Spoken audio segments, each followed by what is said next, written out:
మొదటి వక్తగా అన్నయ్య మాట్లాడతానంటున్నాడు అని చెప్పి నాతో అన్నాడు. లేదండి మొదటి వక్తగా నేనే మాట్లాడదాం అనుకుంటున్నాను అని చెప్పి నేను అన్నాను. లేదండి మా అన్నయ్య మాట్లాడాలి అని చాలా పట్టుబట్టాడు.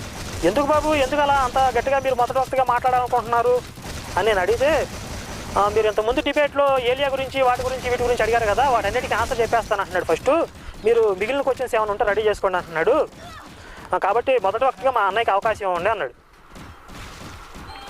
ఈ మాట అన్నాడో లేదో వాళ్ళ తమ్ముడు చంద్రశేఖర్ రెడ్డిని ఒకసారి అడగండి, లేదా విజయప్రసాద్ రెడ్డి అని అడగండి, అన్నాడో లేదో.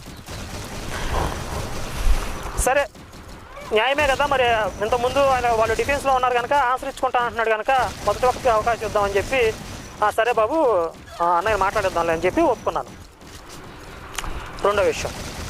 ఇక మూడో విషయం ఫజ్లుర్ రెహమాన్ ఫస్ట్ స్టార్టింగ్లో ఆయన ఏం చెప్పారు, సభాధ్యక్షులు ఏలియా గురించి వాటి గురించి వీటి గురించి వీపీ రెడ్డి ఆన్సర్ చెప్తానన్నాడు. తద్వారా ఈ డిబేట్ వచ్చింది.